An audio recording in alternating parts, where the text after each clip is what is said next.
Assalamualaikum warahmatullahi wabarakatuh. Om Swastiastu, Namo Buddhaya, Salam Kebajikan.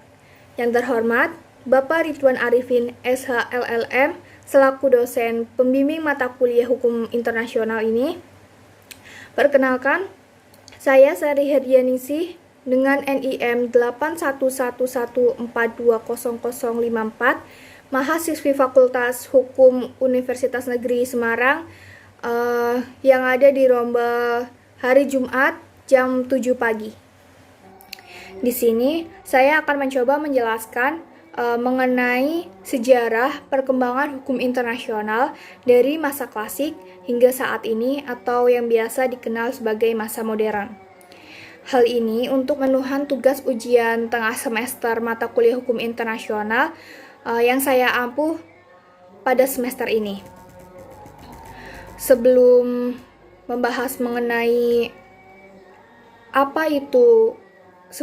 mengenai bagaimana sejarah perkembangan hukum internasional, alangkah baiknya kita mengetahui dahulu apa itu yang dimaksud dengan sejarah dan apa itu hukum internasional. Setelah saya membaca beberapa sumber bacaan, saya sedikit memahami mengenai apa itu sejarah. Sejarah adalah suatu bidang ilmu yang meneliti dan menyelidiki secara sistematis keseluruhan perkembangan masyarakat serta kemanusiaan di masa yang lampau, beserta segala kejadian-kejadiannya. Dengan maksud untuk menilai secara kritis seluruh hasil penelitiannya ini, yang nantinya untuk dijadikan sebagai perbendaharaan atau pedoman bagi penilaian dan penentuan keadaan di masa sekarang serta sebagai progres masa depan. Menurut Muhammad Ali sendiri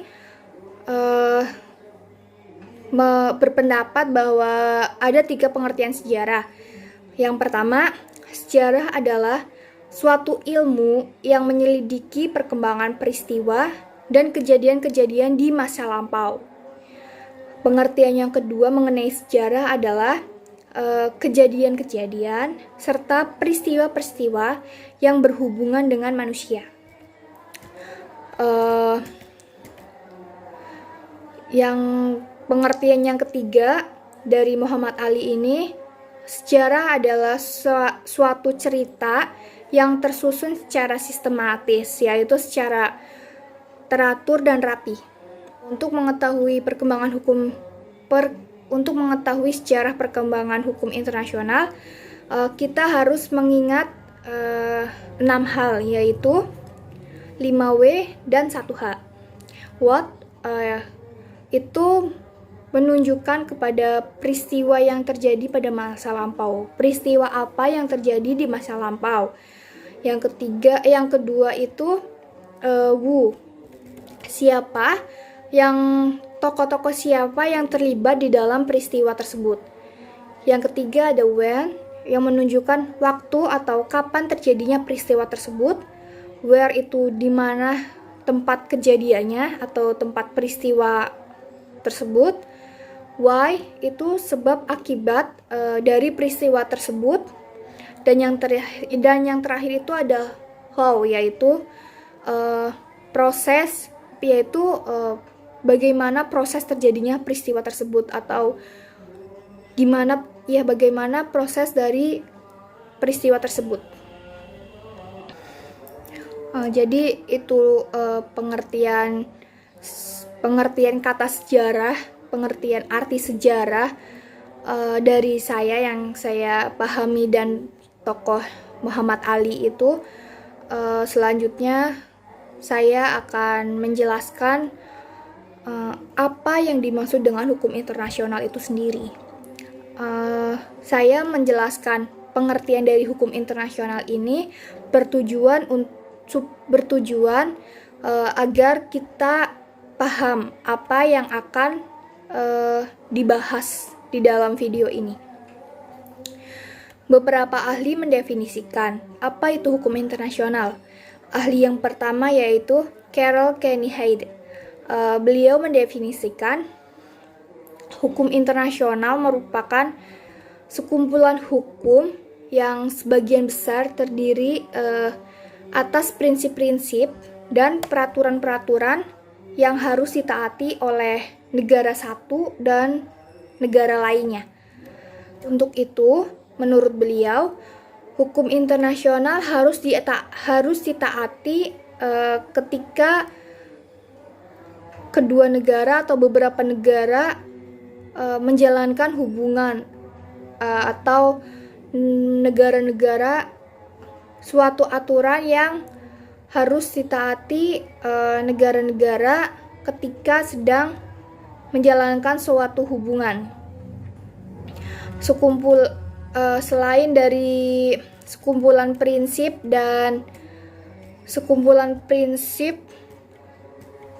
dan peraturan yang harus ditaati, hukum internasional menurut beliau juga mencakup organisasi internasional dan peraturan-peraturan yang harus peraturan-peraturan di sini itu peraturan hukum yang berkenaan dengan individu dan individu atau subjek hukum dengan subjek hukum. Definisi yang kedua menurut para ahli mengenai hukum internasional yaitu dari J.G. Stark. Tulisannya J.G. Starke. Beliau berpendapat hukum internasional adalah sekumpulan hukum atau yang disebut sebagai body of law yang di dalamnya itu terdiri dari asas-asas. Hukum internasional menurut Starke ini bersifat wajib, sehingga menurut beliau harus ditaati. Hukum internasional ini harus ditaati oleh negara-negara di seluruh dunia dalam menjalani hubungan internasional. Hubungan internasional sendiri adalah unit politik yang didefinisikan secara global untuk menyelesaikan masalah. Jadi hubungan internasional itu biasanya itu tentang politik dalam menyelesaikan suatu permasalahan di negara tersebut. Jadi meminta bantuan ke negara lain. Tujuan dari adanya hubungan internasional ini untuk memacu pertumbuhan ekonomi di setiap negara. Yang kedua untuk menciptakan keadilan serta kesejahteraan kesejahteraan bagi seluruh rakyat di dunia. Selanjutnya untuk menjalin hubungan kerjasama di bidang sosial, ekonomi, dan budaya. Dan yang terakhir itu tujuan dari adanya hubungan sosial untuk membuka peluang pemasaran mengenai produk lokal ke pasar internasional atau ke pasar luar negeri. Jadi sebagai bentuk pertumbuhan ekonomi di negara Indonesia ini. Selanjutnya pengertian hukum internasional menurut Rebecca M. Wallich. Menurut Rebecca, hukum internasional adalah sekumpulan peraturan dan norma yang mengatur tindakan negara-negara yang ada di dunia ini dan mengatur entitas lain. Selanjutnya pengertian hukum internasional dari Hugo de Groot. Hukum internasional adalah hukum yang berdasarkan dari kemauan bebas dan persetujuan sebagian atau keseluruhan negara. Jadi menurut Hugo, hukum internasional itu persetujuan dari seluruh negara atau sebagian negara yang dibentuk untuk mencapai kepentingan bersama. Kepentingan bersama di sini kepentingan negara-negara yang ada di dunia. Pengertian hukum internasional menurut para ahli yang terakhir yaitu dari Oppenheimer. Menurut beliau, hukum internasional adalah hukum yang timbul dari masyarakat internasional, dan timbul dari perjanjian pelaksanaannya, jadi menurut beliau hukum internasional itu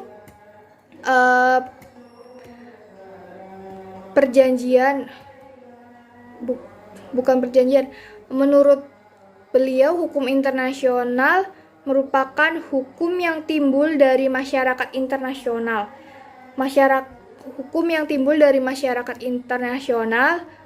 Dan perjanjiannya atau kegiatannya itu atau pelaksanaannya itu dijamin dengan kekuatan dari luar. Maksudnya kekuatan dari negara-negara yang lain. Sedangkan dari yang saya pahami, hukum internasional adalah kaidah-kaidah serta asas-asas hukum yang mengatur hubungan yang melintasi negara satu dengan negara lainnya, yang bertujuan untuk mewujudkan perdamaian dunia. Hukum internasional sendiri ada dua bentuk, yaitu hukum internasional publik dan hukum internasional private. Hukum internasional publik adalah suatu kaidah dan asas-asas yang mengatur tentang persoalan antara negara, antar negara di bidang yang bukan perdata. Jadi kalau publik ini mengatur hubungan atau mengatur persoalan yang bersifat non perdata. Sedangkan yang hukum yang bersifat hukum internasional yang bentuknya private ini mengatur tentang hubungan atau persoalan perdata. Dan di hukum internasional private ini melintasi batas-batas negara. Jadi hukum internasional private ini kaidah dan asas-asas yang melintasi batas-batas negara dan mengatur tentang persoalan yang bersifat perdata. Itulah pengertian dari beberapa ahli mengenai pengertian sejarah dan pengertian hukum internasional. Diharapkan dapat dengan jelas untuk memahami apa itu hukum internasional dan apa itu sejarah. Selanjutnya saya akan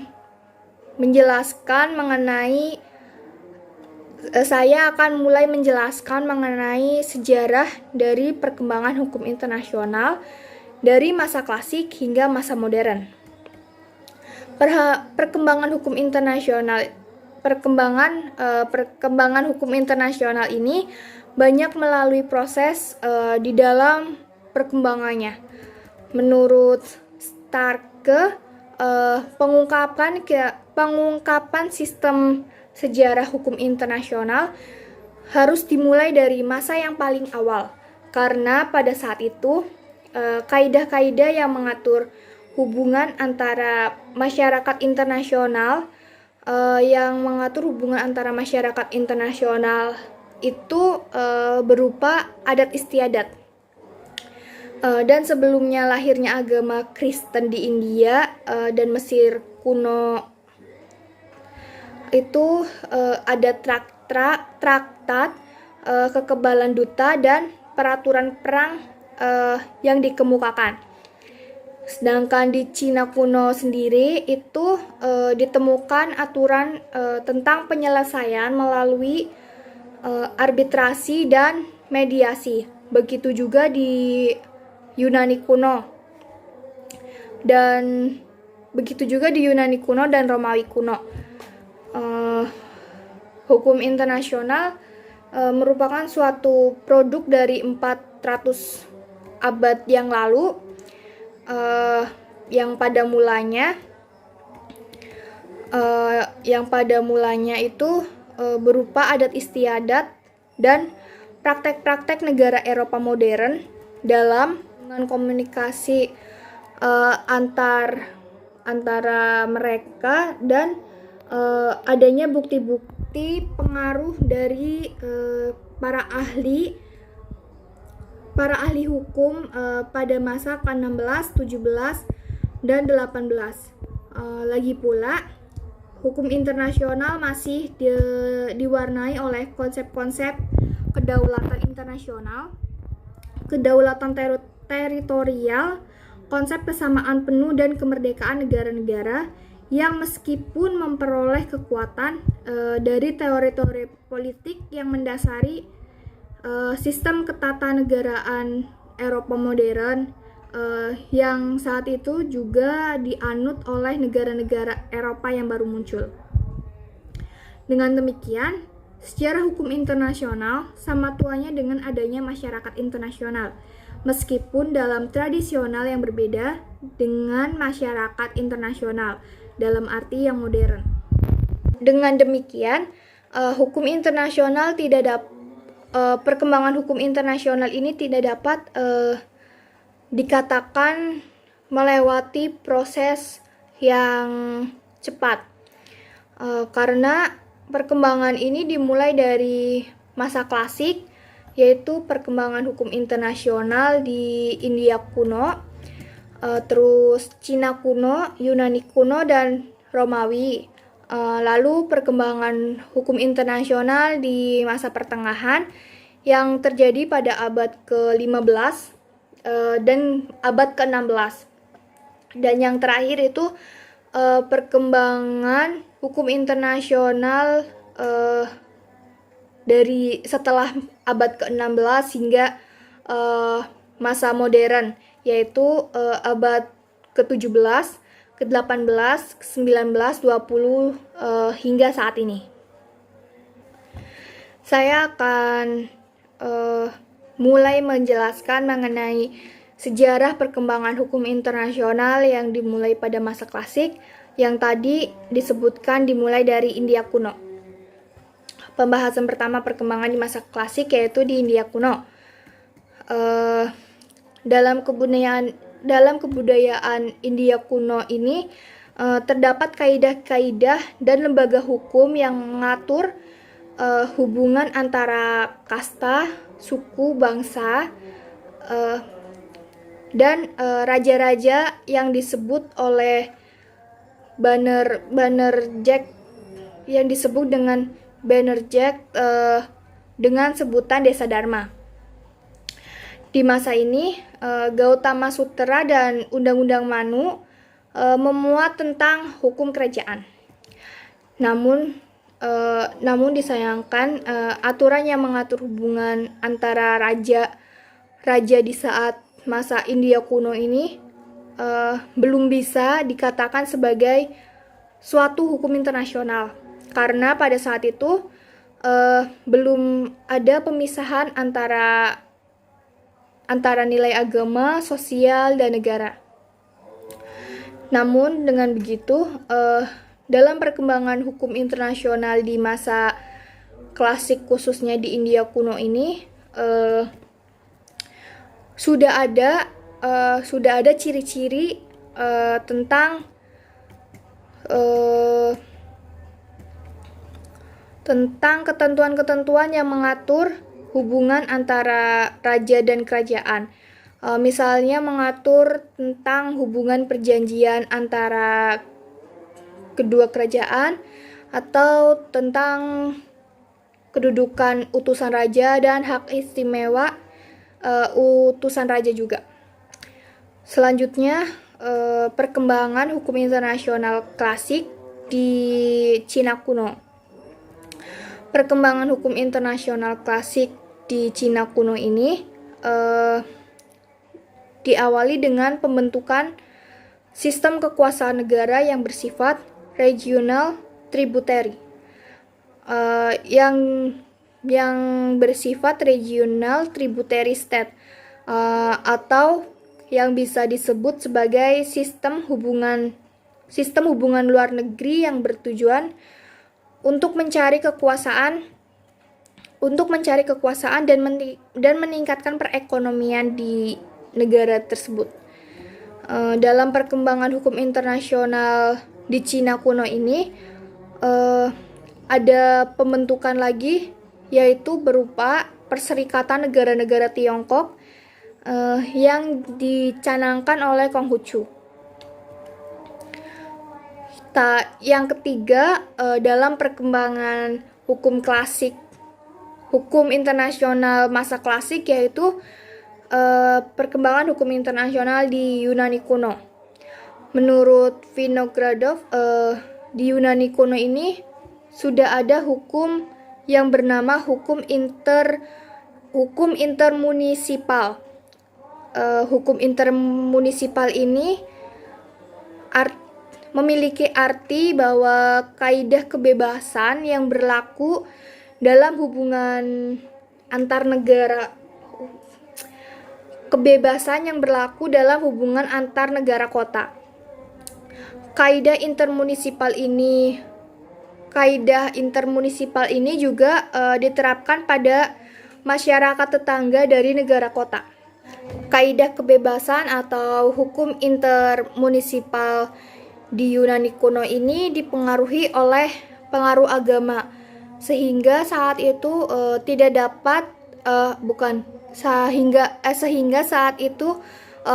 ada pemisahan antara moral, agama, dan keadilan. Di masa Yunani kuno ini ada dua golongan penduduk di Yunani kuno ini. Yang pertama itu penduduk asli dan penduduk bukan asli atau penduduk barbar. Di masa klasik ini juga sudah dikenal tentang ketentuan tentang perwasitan dan wakil-wakil dagang.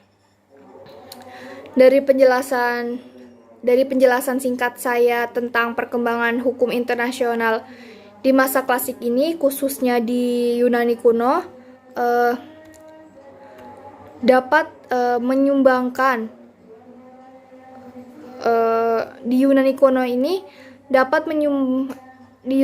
ini ada penyumbangan tentang hukum internasional dengan konsep hukum alam, yang selanjutnya hukum alam ini dikembangkan oleh orang-orang Romawi. Setelah mengetahui sejarah perkembangan di Yunani kuno, saya akan melanjutkan tentang perkembangan hukum internasional di masa klasik, namun bukan lagi di Yunani kuno, tetapi di Romawi kuno. Di Romawi kuno ini, hukum yang mengatur di masa klasik Romawi kuno ini, hukum yang mengatur hubungan antara kerajaan tidak mengalami perkembangan yang cukup berarti. Hal itu disebabkan karena masyarakat bangsa-bangsa adalah satu imperium, yaitu disebut sebagai Imperium Romawi. Di Romawi kuno ini juga diadakan pembedaan antara ius natural atau hukum alam yang meliputi seluruh fenomena alam, dan ius gentium atau hukum masyarakat yang membahas meliputi semua tentang dunia manusia.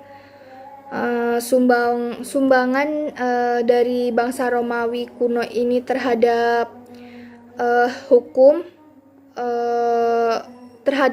pada umumnya, yaitu dengan adanya The Corpus Juris Civilis yang pada masa Kekaisaran Justinianus. Konsep-konsep dan asas-asas hukum perdata yang kemudian diterima dalam internasional, seperti tentang bona fides. Bona fides sendiri itu artinya beritikat baik. Jadi perjanjian internasional itu harus dilandasi dengan itikat atau niat baik dari pihak-pihak yang terlibat di dalamnya. Memiliki itikat baik berarti negara-negara tersebut memiliki tujuan yang baik pula untuk membentuk suatu perjanjian internasional. Namun, perkembangan hukum internasional di Romawi kuno ini tidak mengalami perkembangan yang begitu jelas. Hal ini disebabkan karena adanya Imperium Romawi Suci atau disebut sebagai Holy Roman Empire, di mana Imperium Romawi Suci ini tidak memungkinkan timbulnya suatu bangsa merdeka yang berdiri sendiri, serta adanya struktur masyarakat Eropa Barat yang saat itu bersifat feodal, karena tidak diperlukan hukum yang mengatur hubungan antar bangsa-bangsa. Jadi perkembangan hukum internasional di masa klasik ini tidak begitu signifikan dalam perkembangannya, dikarenakan perintahnya masih belum dapat karena pemerintahan yang saat itu masih belum dapat menyatukan beberapa perbedaan ke dalam satu aturan hukum yang sah dan berbasis keadilan, sehingga dapat digunakan sebagai dasar untuk mengadakan suatu hubungan internasional. Itulah pembahasan perkembangan hukum internasional di masa klasik dari saya. Selanjutnya saya akan mencoba menjelaskan tentang perkembangan hukum internasional di masa setelah hukum klasik, yaitu di masa pertengahan. Tepatnya itu perkembangan hukum internasional di abad ke-15 dan abad ke-16. Pada masa abad pertengahan atau biasa disebut sebagai The Dark Age atau masa kegelapan, hukum alam mengalami kemajuan kembali melalui transformasi di bawah gereja, melalui transformasi di bawah gereja. Jadi hukum alam yang dulunya sempat muncul dan tidak begitu dikembangkan lagi, kini di masa abad pertengahan hukum alam ini dipergunakan lagi, dikarenakan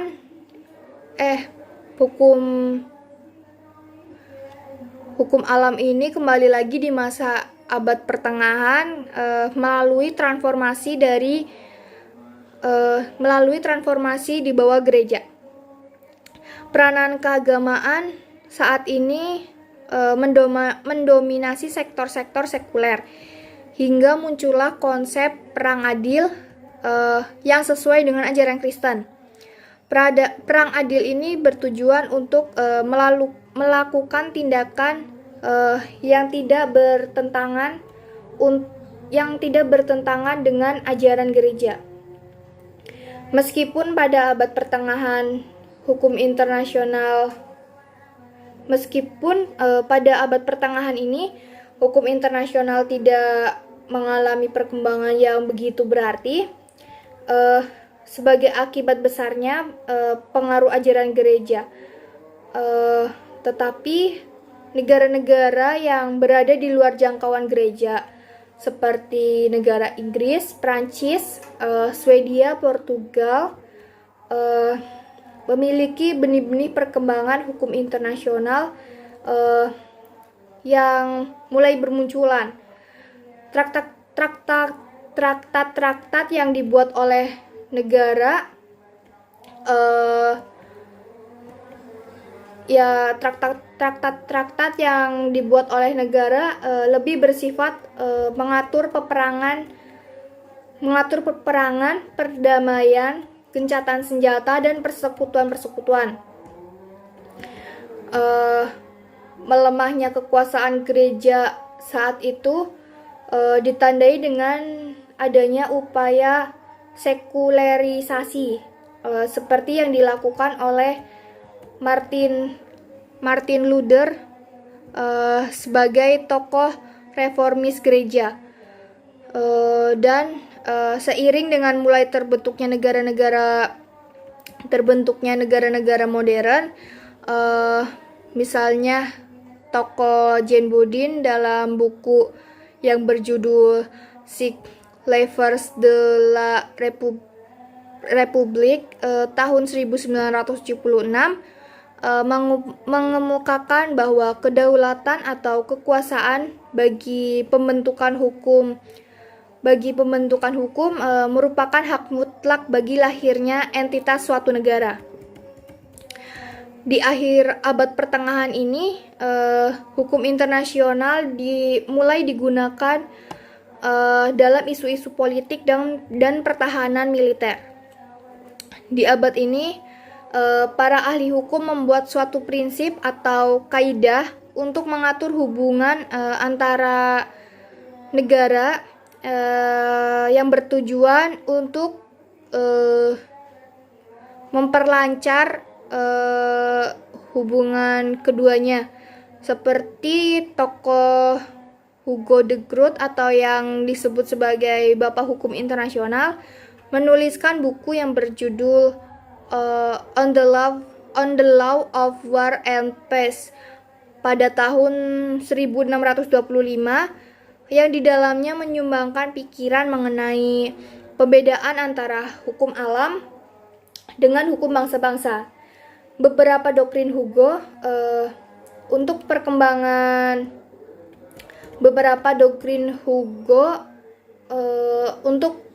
perkembangan hukum internasional modern adalah pembedaan antara perang adil dan perang tidak adil, pengakuan atas hak dan kebebasan individu, serta gagasan tentang perdamaian. Hingga akhirnya di abad ke-15 dan abad ke-16, hingga akhirnya pada abad ke-15 dan ke-16 ini terjadinya penemuan baru yang disebut masa pencerahan ilmu dan reformasi yang merupakan revolusi keagamaan yang telah memporak-porandakan belenggu kesatuan politik dan rohani di Eropa dan mengguncangkan fundament-fundament umat Kristen pada abad pertengahan. Dari tokoh-tokoh yang menuangkan pikirannya melalui sebuah karya berbentuk tulisan, jika diambil semua intinya, jika diringkas atau diambil inti-intinya, di sini mengungkapkan bahwa satu pokok perhatian hukum internasional pada abad ke-16 adalah hukum perang antar negara, dan dalam kaitan Eropa telah mulai menggunakan tentara tetap, suatu praktek yang tentunya menyebabkan perkembangan adat istiadat dan praktek-praktek peperangan yang seragam. Itulah perkembangan hukum internasional di abad pertengahan yang banyak sekali rintangan yang dilaluinya, namun pada akhirnya para tokoh dapat memperbaiki hukum internasional yang ada di masa klasik saat itu. Selanjutnya saya akan menjelaskan perkembangan hukum internasional yang terakhir, yaitu perkembangan hukum internasional di masa modern. Yang pertama itu perkembangan hukum internasional pada abad ke-17 dan abad ke-18. Hukum bangsa-bangsa yang dikenal pada saat masa pertengahan pada abad ke-15 dan ke-16, kini di abad ke-17 diubah namanya menjadi hukum internasional oleh Jeremy Bentham. Hal ini dilakukan oleh beliau karena menurut beliau di sini di abad ke-17, di abad pertengahan ini ada perubahan di dalam isinya, yaitu pada hukum internasional yang sekarang ada pemisahan-pemisahan antara persoalan nasional dengan persoalan internasional. Pembedaan ini sebagai akibat munculnya konsep kedaulatan dari perjanjian The Peace of Westphalia yang ditujukan untuk mengakhiri perang antara Spanyol dan Republik Belanda yang saat itu berlangsung lebih dari 30 tahun. Perang ini terjadi di Eropa. Menurut Mohtar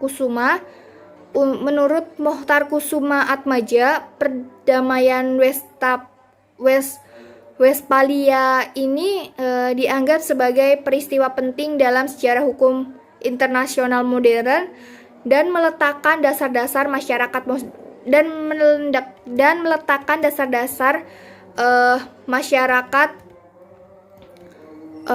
modern.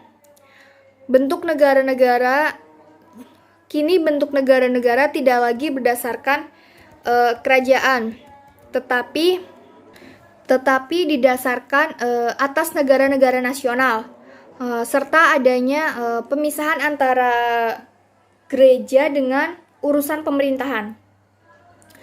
Dasar-dasar perjanjian Westphalia ini kemudian diperkuat lagi dengan adanya perjanjian Uhre, yaitu dengan menerima asas keseimbangan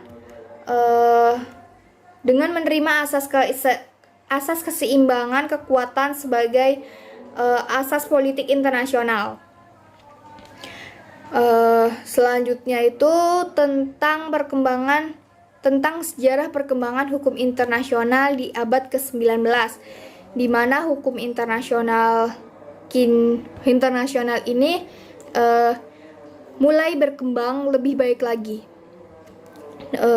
dari masa-masa sebelumnya tentu saja.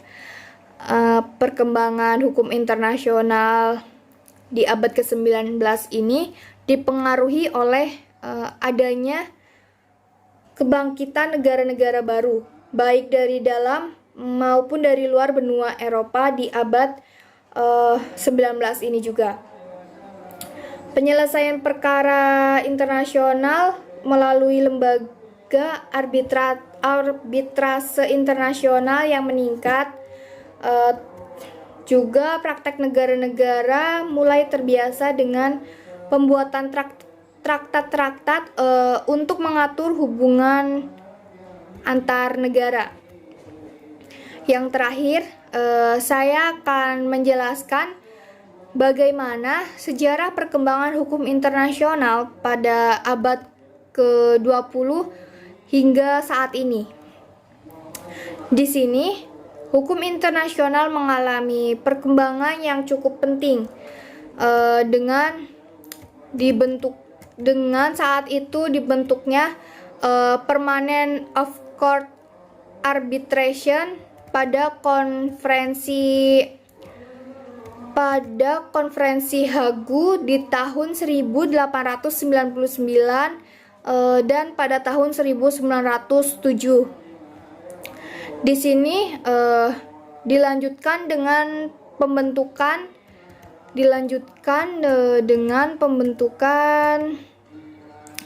Permanent Court of International Justice sebagai pengadilan yudisial internasional yang dibentuk pada tahun 1921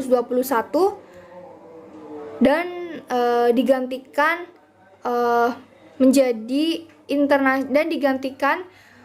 oleh International Court of Justice pada tahun 1948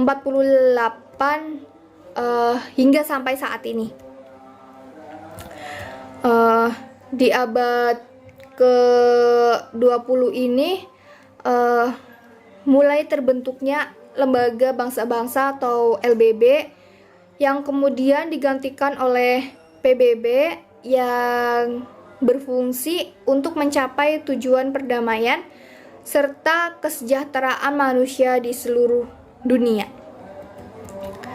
Hukum internasional pada dewasa ini berkembang sejalan dengan perkembangan masyarakat modern, baik di bidang teknologi industri, informasi, militer, ruang angkasa, lingkungan, perdagangan, bahkan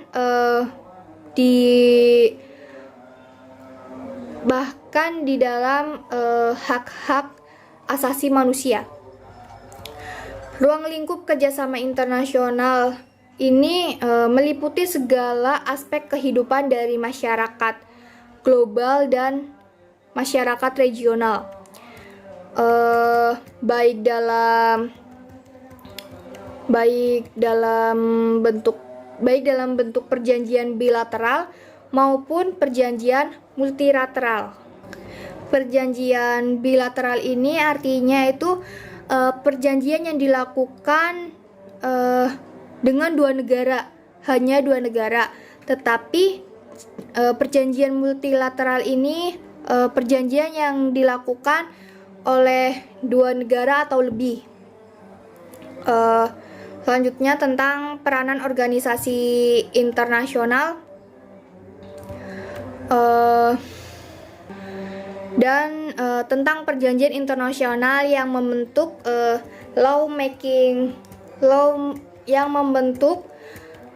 lawmaking treaties serta keputusan-keputusan dari peradilan serta